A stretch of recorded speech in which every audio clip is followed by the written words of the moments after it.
자, 두 번째 시간으로 나갑니다. 그 새벽 시간이었습니다. 로마 시간으로는 그게 이제 사경이라고 그러는데, 현대 시간으로 보면은 새벽 3시에서 6시경을 의미하기 때문에 그 시간에는 집무 시간이 아니에요. 정상적인 집무 시간이 아니죠. 근데 어제 밤에 몰래 잡아다가 이 난리를 내더니 이제 꼭두 새벽에 이렇게 빌라도에게까지 끌고 와가지고 이렇게 소요를 일으키는 거예요.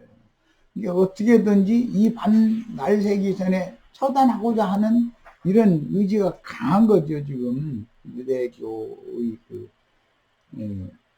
종교인들의 생각에는.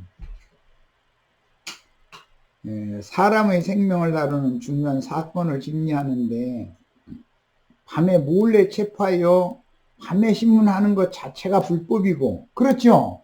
있을 수 없는 일이죠, 이건. 그 자리에서 사형수로 정지하고 총독의 공식적인 집무시간이 되기도 전에 총독관저로 끌고 가서 소요를 일으키는 것 자체도 불법이었지만, 총독의 입장에서 보면 이게 비상사태다, 이거예요. 날도 새기 전에 이 수많은 무리가 한 사람 끌고 오더니 이 사람 죽여달라고 이 소요를 하니 이게 비상사태가 발생한 건 사실이죠. 그런데 그 유대 교인들은 자신들은 이 절기를 더럽힘을 받지 않고 유월절 잔치를 먹고자 해서 관정 안으로 들어가지 않더라는 거예요.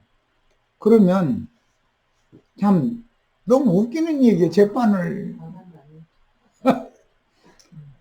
그러면은 범인뿐 아니라 재수자도 같이 들어와서 내 앞에서 한번 재수자가 뭘 가지고 이 사람을 재수하는지, 이 사람은 뭐 자기가 죄가 없으면 거기에 대한 변명을 내 앞에서 한번 정정당당 해보라고. 아니, 재판석에 앉아서 재판을 해야 장정하잖아요. 정당하잖아요. 이거 지금 이건 마지막 재판이거든요. 더 이상 상고심 없으니까.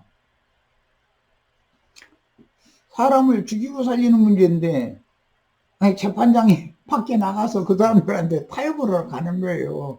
그러니 벌써 말려들고 있는 것이고, 이건 예수라는 사람이 살아날 가망이 없게 얽혀져 가고 있는 거예요. 모든 분위기가 지금.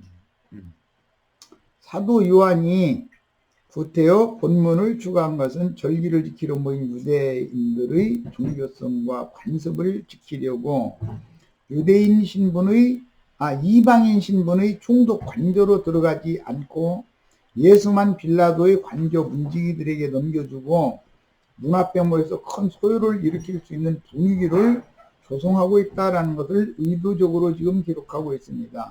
이렇게 성경을 기록하는 의도를 잘 이해를 하셔야 돼. 전체적인 배경을 아셔야 돼. 이방인들의 집에 들어감으로 부정을 입은 몸으로 유월절 잔치에 참여하지 않고자 했다는 사실은 유대 교인들의 종교성이 얼마나 강한지를 보여주며, 이방인을 접촉하는 것을 부정하다고 여기는 관념은 유대인들이 얼마나 배타적인 신앙을 지키는지를 드러냅니다. 벌써 여기에서부터 빌라도가 재판석을 떠나서 밖으로 나가서 유대인들과 타협을 시도하고 있다는 것은 빌라도로서는 자존심이 아주 그냥 너무너무 상하는 짓이에요.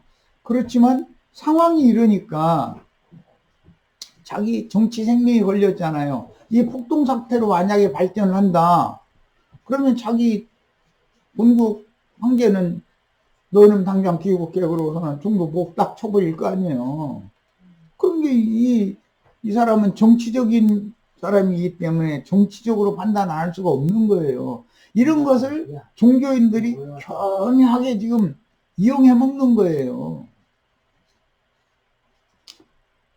유월절 잔치를 먹고자 해요라는 본문은 유대교의 전통에 따른 유월절 잔치는 무교절의 시작을 의미하기 때문에 예수를 빌라도의 법정에 세울 때까지는 아직 무교병을 먹지 않았다라는 것을 의미하는 말이다. 이거는 이제 출애굽기 12장을 좀 아셔야 되는데, 출애굽기 12장에 보면은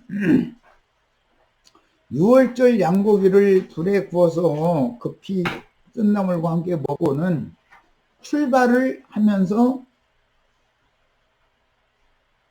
그 반죽 그릇을 어깨에 메고 나오도록 돼 있어요. 예, 그 자리에서 떡을 구워 먹을 시간이 없는 거예요. 급히 나와야 되기 때문에. 그래서 유월절만 먹고 나서는 바로 나와서 반죽만을 메고 나와가지고, 그런데 누룩을 넣지 않은 반죽이어야 돼요. 그 무교병 반죽. 나와서 다음 식사 때부터 그 무교병 떡을 먹는 거예요, 이제. 출애굽을, 6월절을 먹고 출애굽을 한 백성들은. 그런데 고센 땅에서 바로 홍해를 건너서 나오는 것이 아니라 고센 땅에서 홍해가에 와서 빙 돌아가지고 사흘길을 거쳐서 사흘 되던 날 나오는 거거든요. 그래서 그 6월절을 먹은 다음 식사 때부터는 무교병을 먹기 시작하는데, 그런 그 유대인들의 그 파스카 율법을 아셔야 돼.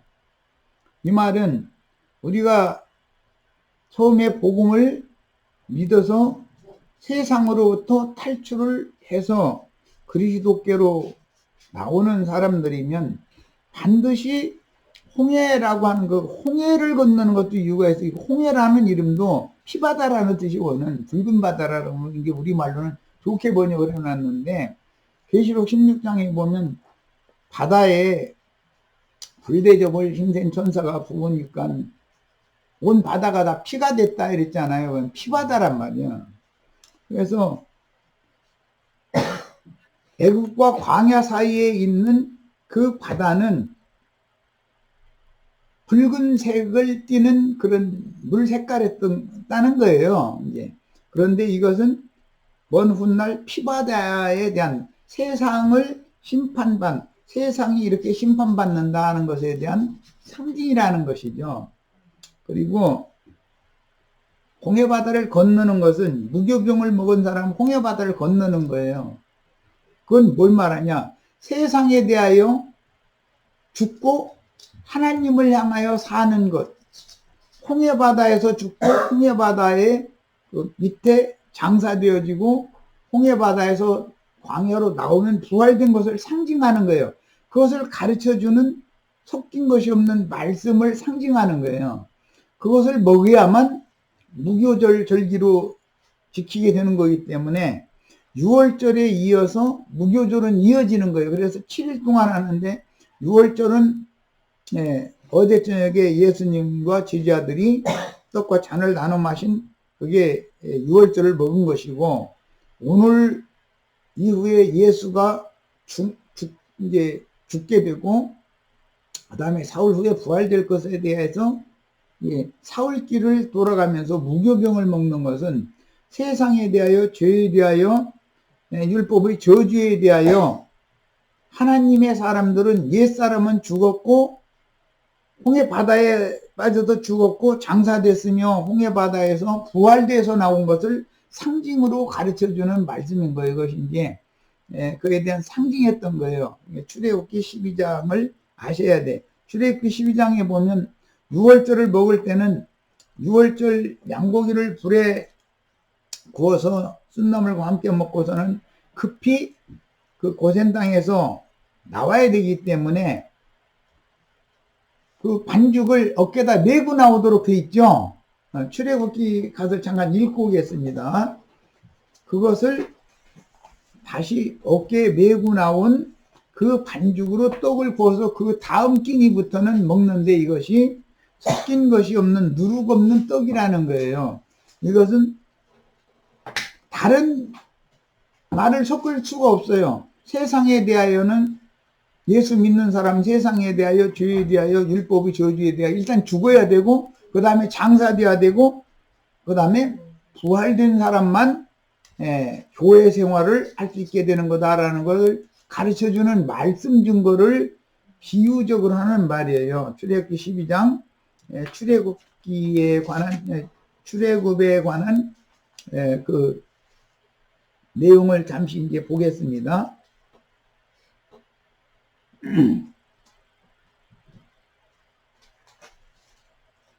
15절부터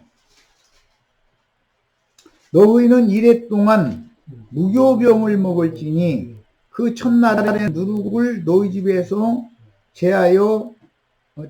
무릇 첫날부터 일곱째 날까지 무교병을 먹는 자는 유교병을 먹는 자는 이스라엘에서 끊어지리라. 그러니까 출애굽을 하던 그날 저녁에는 6월절 양고기를 쓴나물과 함께 먹는 것이고, 먹고 나면은 즉시로 반죽 그릇을 어깨에 메고 출발해야 되는 거예요. 다음 끼니부터는 무교병을 먹어야 되는 거예요. 반죽 그릇을 가지고 나왔던 그 반죽 그릇을 반죽을 떡을 해서 먹는 거예요.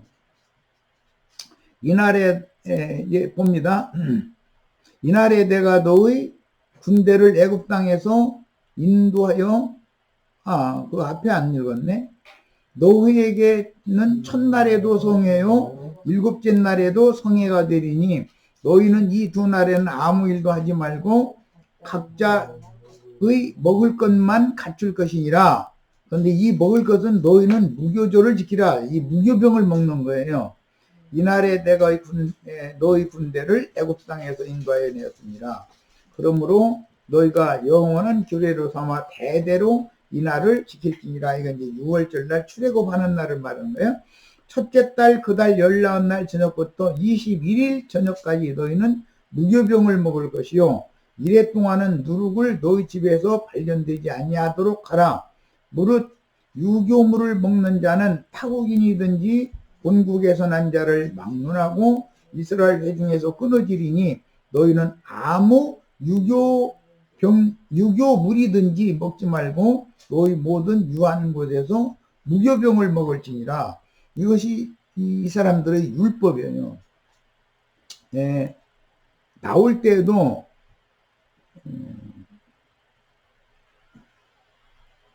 11절 너희는 그것을 6월절을 이렇게 먹을지니 허리에 띠를 띠고 발에 신을 신고 손에 지팡이를 잡고 급히 먹으라. 이것이 여호와의 6월절이니라. 내가 그 밤에 애굽 땅에 두루 다니며 사람이나 짐승을 물어나고 애굽 땅에 있는 모든 것을 다 치고 애굽의 모든 신을 내가 심판하리라.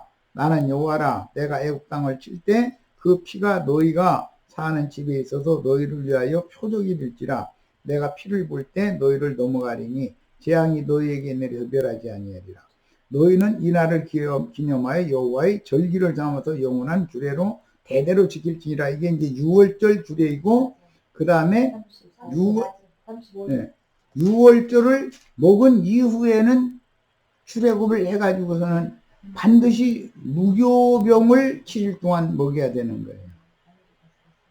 이것이 이스라엘이 6월절에 했었어요. 여기 37절부터 보겠습니다. 이스라엘 자손이 람셋을 떠나서 숫곳에 이르니 유아 외에 보행하는 장정이 60만 가량이요 수많은 잡족과 양과 소와 심이 많은 가축이 그들과 함께하였으며 그들이 애굽으로부터 가지고 나온 발교되지 못한 반죽으로 무교병을 구웠으니, 이런 걸 보면, 그러니까 애굽에서 나올 때 6월절만 먹고서 급히 나오는데 반죽을 그냥 밀고 나오는 거예요. 나와가지고 나오자마자부터는 무교병을 구워서 먹기 시작하는 거예요. 그 다음 식사부터는 이것을 무교절기라고 그래요. 이는 그들이 애굽에서 쫓겨남으로 지체할 수 없었으며 아무 양식도 준비하지 못하였습니다. 그러니까 애굽의 식물을 먹으면 안 되는 거죠. 이제 무교병을 먹기 시작해야 돼요. 그러니까 예수를 믿기 시작하면은 죽고 장사되고 부활되는 것에 대한 다른 어떤 세상을 복을 받고 이런 쓸데없는 말을 섞으면 안 되는 거예요. 세상에 대하여는 죽고 죄에 대하여는 죽고 율법의 저주에 대하여는 죽고 홍해바다에 장사되었기 때문에, 옛사람은 장사됐기 때문에 교회로 이제 광야교회로 나온 사람은 새 사람들은 당연히 예, 세상을 사랑하게 하고 세상에서 부자 되라고 이런 그건 누룩을 섞어서 말씀 가르치면 안 되는 거예요, 원래가. 이런 것을 철두철미하게 이제 지켜야 되는데 오늘날 기독교계는 이런 절기법에 대해서 너무 모르고 있는 거죠. 한탄스럽지만 뭐 어쨌든 이런 유대인들은 6월절 양 잡는 날 그날 저녁부터는 해날로 들어가기 때문에 무교절로 들어가고 무교절은 큰 안식일이라고 그래요. 무교절은 장사되는 날이에요, 예수님. 그러니까 세상에 대하여 죽어서 장사된 사람만 안식이 있다는 거예요, 영혼에. 세상 염려, 근심 이런 것들이 끊임없는 사람은 안식이 없는 사람이에요. 세상에 대해 죽지 않은 사람이기 때문에 그런 거예요. 장사가 뭔지를 모르는 사람이죠. 자, 일단은 여기까지만 하고 이제 다시 자료로 들어갑니다.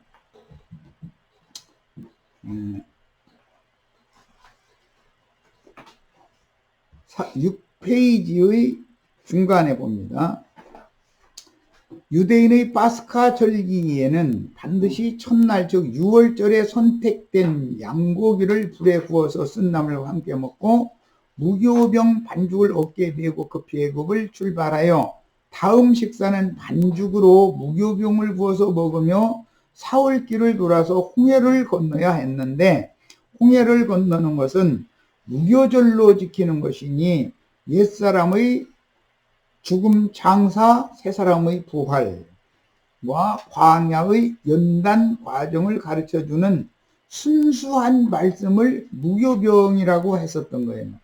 애굽의 삶과 누림을 완전히 제거해서 세상과 죄와 율법의 저주로부터 벗어나도록 말씀을 가르쳐야 되는 것이다. 그런 뜻이에요. 그런데 오늘날 기독교계는 전부 유교병만 먹이잖아요. 애굽에서 잠시 살다가 약속의 땅으로 떠나야 하는 히브리인들의 신앙은 세상에 잠시 살다 떠나야 할 옛사람들은 세상과 죄와 율법의 저주에 대하여 죽고 이건 옛사람이죠. 피바다를 상징하는 홍해에 장사되어야 하며 속사람은 부활되어 광야교회로 나와서 연단을 받아 겉사람이 후패되는 동안 속사람이 20세 이상의 강건한 청년 이상으로 자라야만 두 번째 계수를 받고 하나님의 군대로 입영할 수가 있었으며 약속의 땅 정복 전쟁에 참여할 수가 있었습니다. 오늘은 출애굽기 12장 유아와 노인들을 빼고 장정들만 60만이다. 계수가 60만이 계수가 됐죠. 아까 출애굽기 읽었잖아요. 장정 60만이 나왔다고 이렇게 기록이 됐잖아요. 야, 성경에 이 계수법이 나오는데 이제 민수기로 들어가요. 출애굽기로 거기서 바로 이제 오늘 이제 민수기로 하는 거예요, 지금.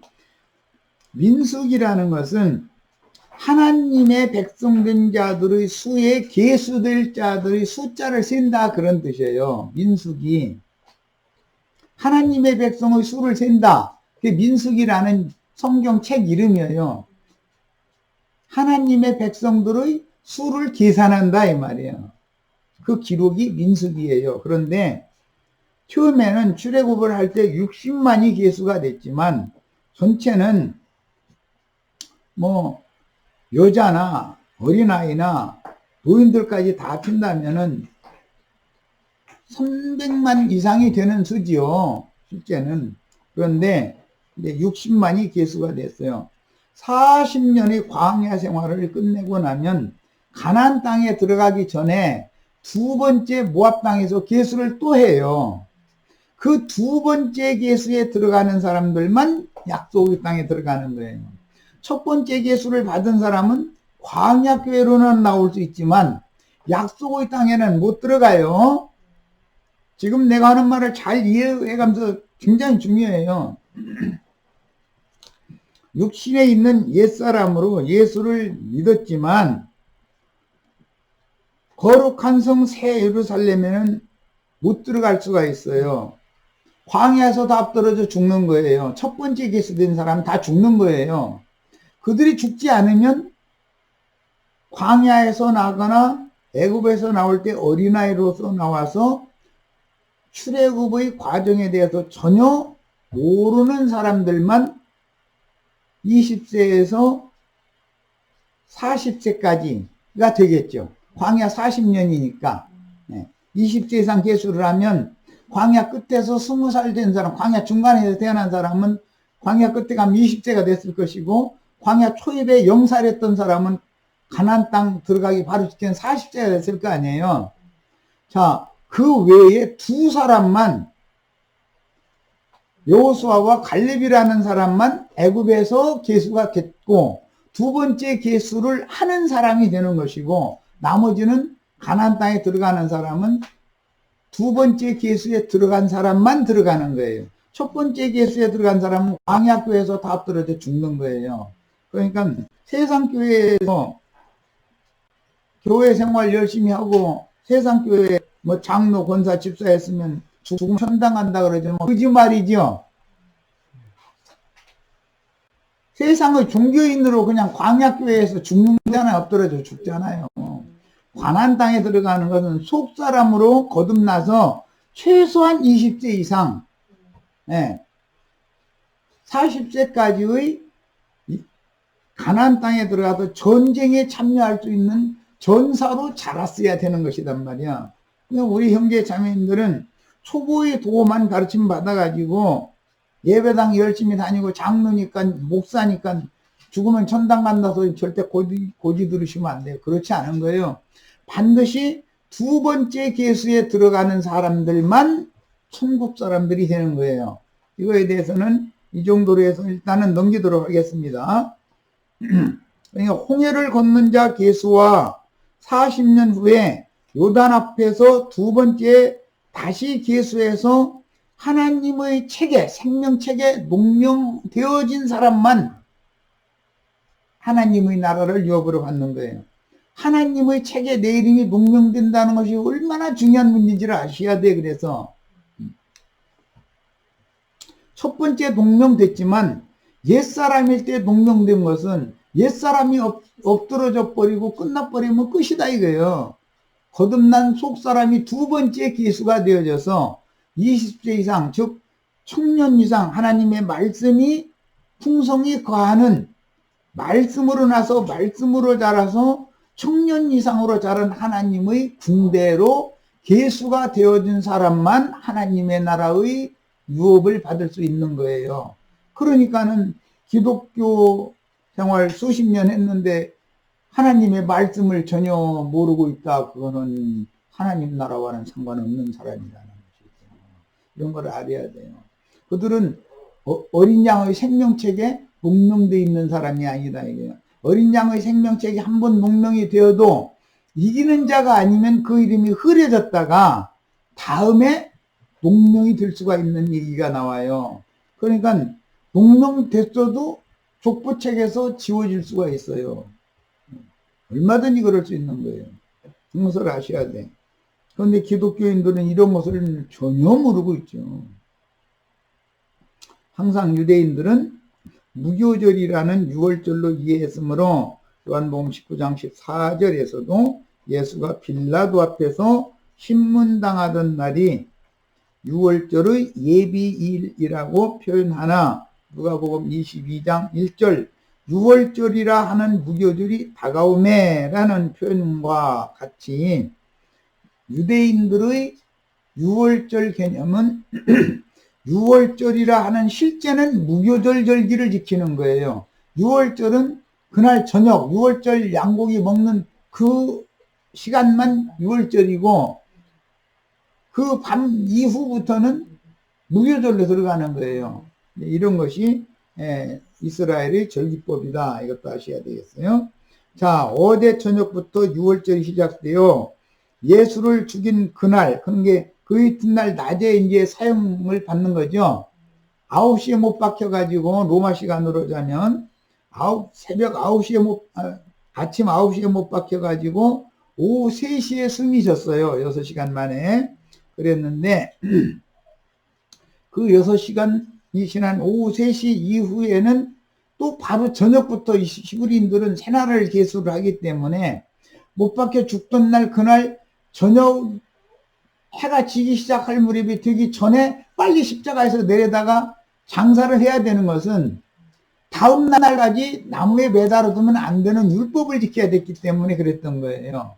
그건 이제 신명기에 나오는 이제 율법인데, 무릇 저주 아래에 있는 자는 나무에 매달아서 죽이라고 돼 있죠. 그런데 그를 해가 지기까지 나무에 매달아 두지 말고 해 지기 전에 빨리 내려다가 장사시켜줘라 라는 게 율법이단 말이야. 그래서 예수가 죽던 날 해 지기 전에 급히 예수를 장사해야 됐었던 거예요. 다 율법, 하나님 말씀을 지금 이루기 위해서 모든 일들이 이렇게 된 거예요. 기본적으로 이런 예수님의 죽음은 성경을 응하게 하는 죽음이었다라는 이런 이치를 하셔야 됩니다. 자, 다음에는 이제 29절로 갑니다. 그러므로 빌라도가 밖으로 나가서, 그러므로라는 것은 유대인들이 유월절을 거룩하게 지키고자 하므로 그 말이에요. 그게 지고 들어간 거죠. 유대인들한테. 유대인들의 종교에 정치 권력이 진다 이 말이에요. 그건 사실은 타협하고자 하는 것이죠. 그렇게 해주면은 물러갈 줄 알고 이런 거죠. 그런데 그게 아니죠. 예수를 죽이려고 작정했는데 그 사람들이 쉽게 물러가요? 그들에게 말하되 너희가 무슨 일로 이 사람을 고발하느냐? 이러고 이제 물어보죠. 빌라도는 AD 26년에서 36년까지, 예수님은 34년에 죽었으니까 이후로도 약 2년 동안을 유대의 총독으로 지냈다는 것을 알 수가 있어요. 1세기의 유대인 철학자인 필로라는 사람의 그 유전에 의하면 빌라도는 잔인하고 오만하며 쉽게 분노하고 특히 유대인과의 사이가 좋지 않았으며 유대인들이 지니고 있는 완고하고 의식적인 종교적 편견을 못마땅하게 여겼다. 완전히 이방인이니까 라틴 문화에 젖어 있는 사람인데 그 헤브라이즘 문화, 헤브라이즘을 이해한다는 건 어려운 거죠. 이런 빌라도가 유대인들의 종교적인 대행사 기간을 위한 비상사태를 로마 군병들에게 발령했다는 것은 뭐 당연한 거고, 긴장하고 있던 그에게 날도 새기 전에 사람을 끌고 와서 이런 소요를 일으키는 사태를 매우 중대한 사건으로 인식하고 있다라는 사실을 보여줍니다. 꼭두 새벽인데 빌라도가 밖에 나와서 이게 너희가 뭔 일이냐라고 했다는 것은 이게 예산일이 아니다라는 거 아니에요. 다른 날 같으면은 이런 유대인의 그 수백만이 모인 절기 때가 아닐 것 같으면은 아직 총독님 취침해서 기상하시지 않았다고 천부장이나 문지기한테 기별하면 그뿐이잖아요. 그런데 꼭두 새벽부터 다 밖에 사람들이 있는데 나가서 대화를 하고 그러려면은 옷도 다 갖춰 입고 있었다라는 뜻이, 그러니까 잠을 제대로 자지 못하는 밤이었다라는 걸 알 수 있는 거죠. 공무 시간이 아닌 이런 새벽 시간에 비상사태가 발생하니 그는 긴장한 중에서 유대인들이 관습을 인정하면서 관종의 문 밖으로 나와 군중들을 주도하는 대제사장 무리에게 사태의 상황을 묻는 것은 관정에서 로마 군대의 천부장들에게 보호를 받는 총독의 평소 공무 처리와는 전혀 다른 행보다. 이건 꼭두 새벽에 이렇게 총독이 잠도 자고 이렇게 하는 것도 이상한 일이고, 그렇죠. 무슨 일로 이 사람들을 고소하느냐라는 빌라도의 비상사태에 대한 사실 조사는 그의 평소 정무를 돌보는 일상과는 전혀 다른데, 로마의 재판 절차를 쫓아서 먼저 고발자에게 피고 혐의 사실이 무엇인지를 묻는 것 자체가 특별한 일이고 이미 유대인들의 계획대로 된 것입니다. 로마인들의 재판법은 항상 서면 제출을 하게 만들어요. 직접 피고 원고를 사실조사를 하는 재판을 직접 하는 게 아니에요. 서면 제출을 먼저 해라 하고 서류로 다 읽어서 재판 내용이 뭔지를 재판장인 총독이 다 숙지하고 알고, 그 다음에 몇 월 며칠 날 심리를 할 거니까 둘 다 와라. 통보를 해서 사람들이 오면 총독 관저에 앉아서 그 재판석에 앉아서 서류를 이미 보고 재판 내용이 뭔지를 이미 다 알고 질문을 하는 거예요. 그리고 변명할 것이 있으면 피소된 사람은 그럼 너 변명해봐라 라고 이렇게 해야 재판이 되는 거거든요. 그런데 이것은 완전히 그건 재판도 아니고 사람을 죽이는 재판을 하는 건데 몽투리 짓을 하는 거죠. 빌라도가 즉시로 비상을 선포하고 군대를 풀어서 유대인들을 해산시키고 대제사장들과 예수만 불러서 관정 안의 심판석에 앉아서 법대로 정무를 수행하였다면 예수를 죽이지 않을 수 있겠지만 이미 유대인들의 군중 소요를 두려워하면서 군중들 앞에서 공개적인 행보를 보이는 것 자체가 예수는 반드시 죽임을 당할 수밖에 없는 분위기로 지금 형성이 되어져 가고 있다는 걸 지금 성경이 의도적으로 이렇게 기록을 해나가는 거예요. 이게 요한복음 18장 28절 32절 이런 구절을 읽을 때는 이런 내용을 자세히 생각을 해봐가면서 읽어야 되는데 대부분 어린 신자들은 이런 얘기하면 너무 복잡한 것 같고 골치 아프죠. 30절로 32절 유대인들이 대답하여 이르되 이 사람이 행악자가 아니었더라면, 행악자라는 말을 아까 설명했어요. 우리가 당신에게 넘기지 아니하였겠나이다 라고 답변하는 거예요. 그런데 대제사장들의 사주를 받는 유대인들이 빌라도의 질문에 대하여 예수를 행악자라고 단정하여 고소하는 것은 로마의 실정법의 문제가 아니고 이미 첩보로 알고 있듯이 예수께서 수많은 군중의 지지를 받는, 막 양편에 도열에 서가지고 호산나 다윗의 자손이 해가면서 이스라엘의 왕이 해가면서 환호하던 무리가 있었잖아요. 이런 사실이 있는 것을 로마 총독이 모를 리가 없다 이거예요. 이미 다 알고 있는 것이지. 예를 들어서 미국 대사가 광화문에서 뭐 서초동 법원 앞에서 데모가 있었다 그러면 미국 대사가 그걸 모를 리가 없는 거죠. 미국 대사는 정확하게 첩보 내용을 써가지고 이 미국 대통령에게 보고서를 올리는 거거든요. 이제 이런 것들이 사건의 그 첩보 내용들이 수십 년 후에 정권이 몇 번 바뀌고 나면 발표가 되죠. 예, 항상 그러는 거거든요. 미국 대사가 한국의 소요 사태를 모른다 그러면 대사 자격이 없는 거죠. 뭐. 그러니까 이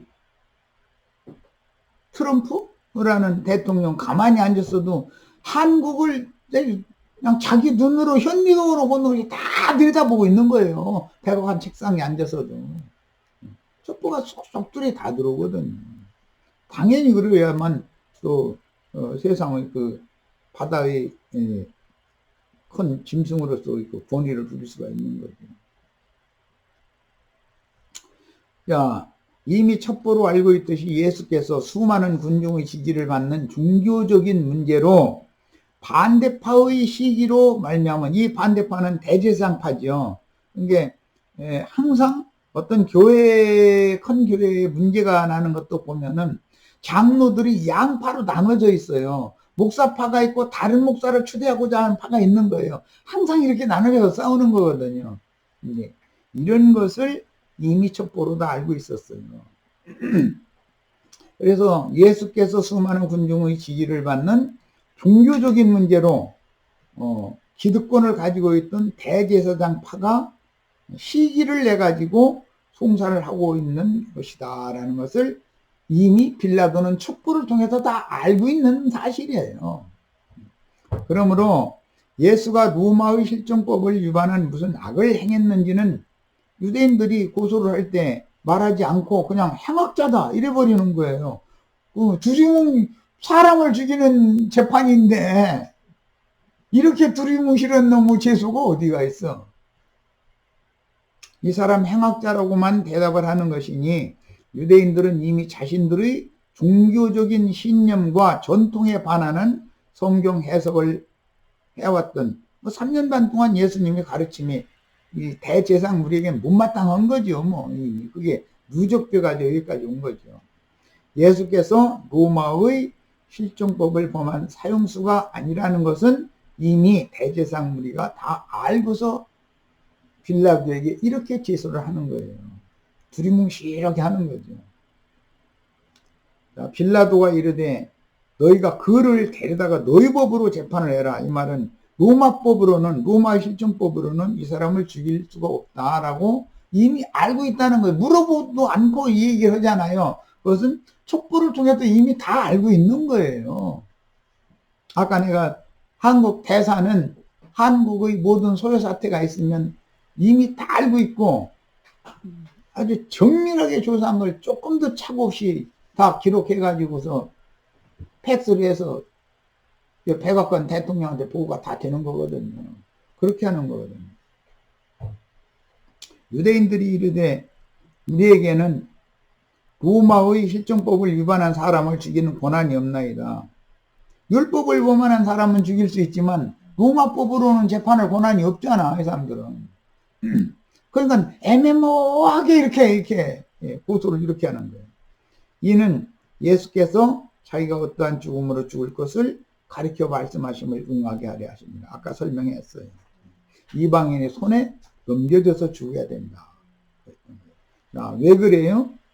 유대인들도 죄인이고 이방인들도 죄인이고 다 불의하고 불법한 자들 뿐이다 라는 것은, 세상은 악하다라는 것을 예수의 죽음을 통해서 드러내는 거예요. 지금 이번 절기에 군중시위나 폭동을 사전에 무마하려는 빌라도의 심리를 역용하여 그동안 쌓인 로마의 통치에 저항하는 시위를 작정하고 있는 유대교인들과 그런 유대교인들을 이용하여 종교적인 적인 예수를 제거하려는 대제사장무리의 계산법이 교묘하게 작동되고 있는 중이다.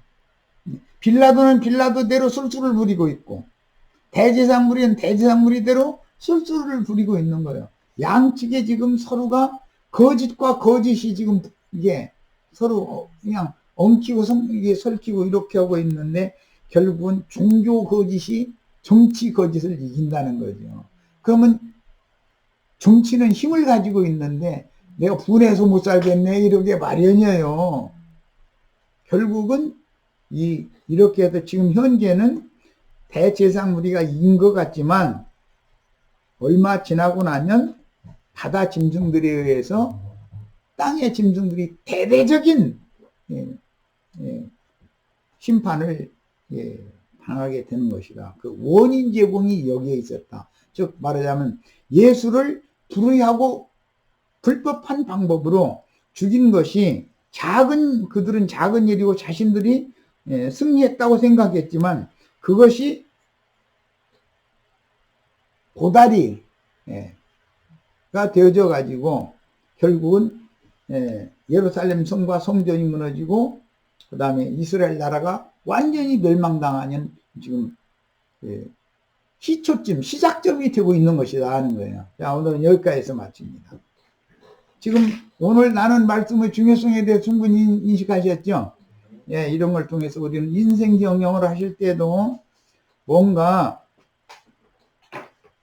사실대로 정직하게 하면 입장이 난처하고 곤란한 문제에 봉착하게 되는 상황을 만날 수가 있어요. 그때는 매사를 깨끗하게 털어낼 줄 알아야 된다. 우물우물하고 적당하게 타협하고 이렇게 해서 그 위기만을 임기응변으로 넘기려고 했다가는 넘어간 것 같지만 시간이 지나면 그것이 오히려 더 결과적으로는 큰 문제를 가져오는 원인 제공이 되는 것이다 라는 걸 이 시간에는 꼭 배우셔야 되겠어요. 자, 여기까지 해서 마칩니다.